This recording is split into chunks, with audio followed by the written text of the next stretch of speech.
Hey guys, so at the beginning of the school year, a little before most traditional school years start, because we school year round, so we started a little early.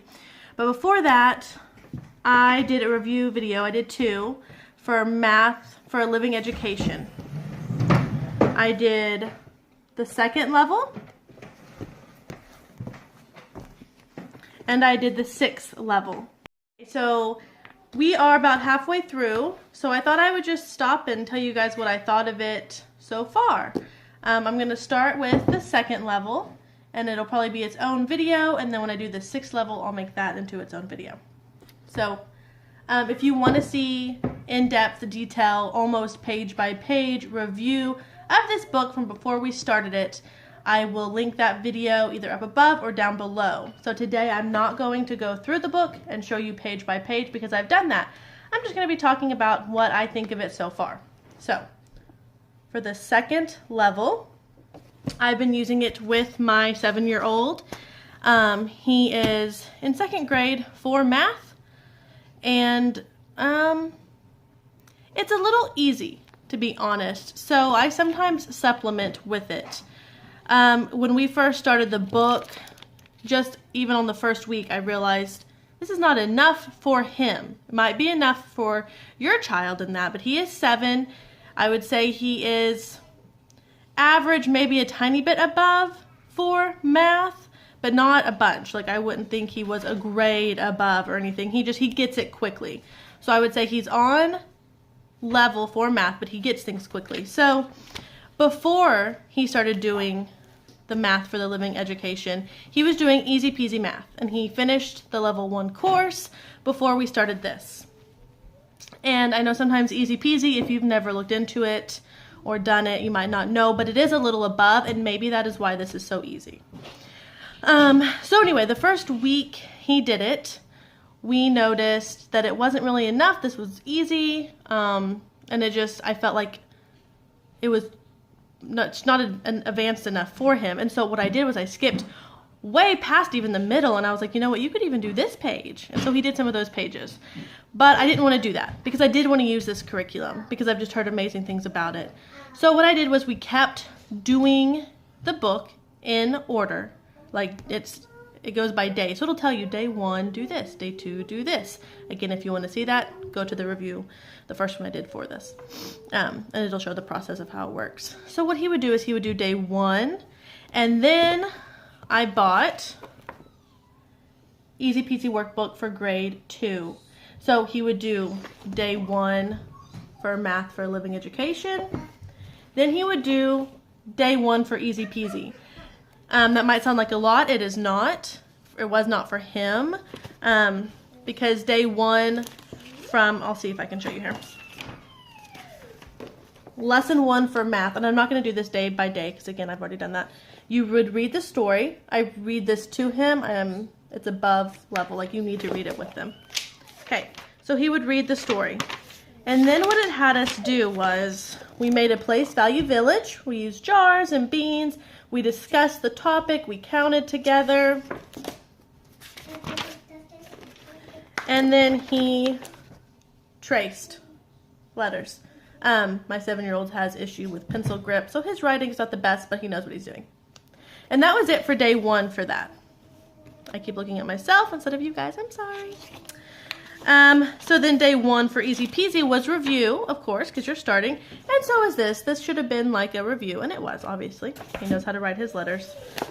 I'm just showing you guys that this was not too much. So day 1 for Easy Peasy was review. Easy Peasy makes it really fun, by the way. I actually highly recommend Easy Peasy Math. I like it a lot. So he would do that, and he did that for a long time, almost every day up until recently, when he started doing double-digit addition, in where you have to borrow and carry. So that was it started in the 70s, and when he started doing that, I quit having him do every day because that was really a brand new concept for him, and borrowing and carrying, that can be tricky for some kids. So we just focused on that. So some days he would do a day in each. Some days he would just do a day in Math for a Living Education, and then he would do a row, which from Easy Peasy, if you don't know, they would have a page where it's not for a day, it's for multiple days, and it just has a row, just to review. So a row of addition or a row of subtraction. So some days he would just do that, like if we were busy, we had other things to do, we had field trips or co-op or something, he wouldn't do a full day. So that's what he's doing. Now, I will probably continue to supplement with Easy Peasy, even though right now I'm not, just for like the last week or two, I haven't been. But like some days in this, like day 69 for Math for Living Education, was copying just this one page of numbers. And that's just not enough. I feel like he needs to keep working on adding and subtracting, whether it's single digit or multi-digit. I don't want him to just do that one day. And it does show you at the bottom, optional, okay? Optional review to work with clocks or whatnot. So sometimes we followed their advice. We did the optional review and we would work with clocks. And I found some great little clocks at Dollar Tree that work great with that, better than the Brad kind you make yourself for this book. So sometimes we would do the optional review, but a lot of times I'll just get out this and I'll say, hey dude, go pick any page you want, because he loves that. And so that is what he's doing for math. So would I buy Math for a Living Education for him again? I think if I was to go back and do it again, I would probably just stick with Easy Peasy because I like it and he likes it. He even tells me the Math for the Living Education. He's like, Mom, that's kind of boring. But I like it. I really do. I like the way they do it. I like the mastery style that it is. It never just quits teaching about something. It'll always pop it back up in there. And I feel like the two of them together is really good. And both of them are affordable. I mean, I think Math for the Living Education was 20 something. Easy Peasy is like 10. So they're both super affordable. And I like them together, honestly. So maybe if I could do it again, I would do them. Oh, you look so cute.